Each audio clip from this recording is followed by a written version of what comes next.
In today's video, I'm going to teach you how to disable the automatic creation of bulleted and numbered lists in Microsoft Word. This can be quite helpful if you frequently find Word turning your simple text into a list when that's not your intention.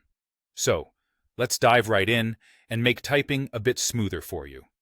First, you'll need to open your Word document. At the top left corner of your screen, you'll see a tab labeled File.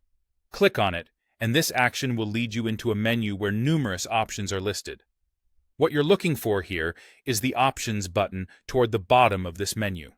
Go ahead and click on it.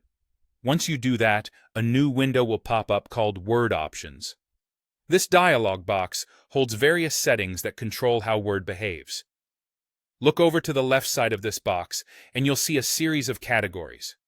You're going to select Proofing, which focuses on the ways Word checks your writing for errors and formats your text.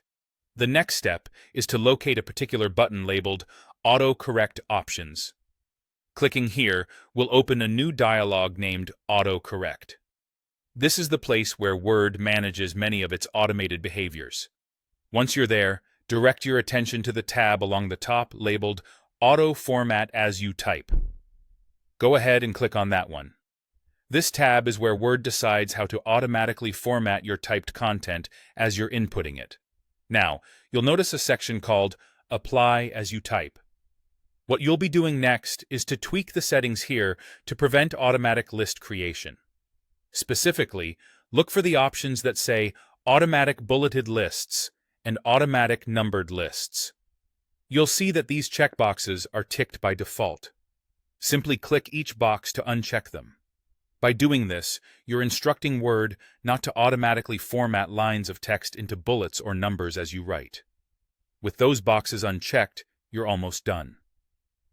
To apply these changes and ensure Word starts operating with the new settings, you'll need to exit these windows correctly. First, close the Autocorrect dialog by clicking OK. Then, back in the Word Options dialog, click OK once more. This finalizes your adjustments and brings you back to your document. From this point forward, you'll notice that Word behaves a bit differently. It won't automatically recharge your plain text with lists unless you want them. Enjoy the freedom to type without unexpected changes, making your document more reflective of your personal style and needs. Thanks for watching, and I hope this guide helps create a more enjoyable and frustration-free experience with Word.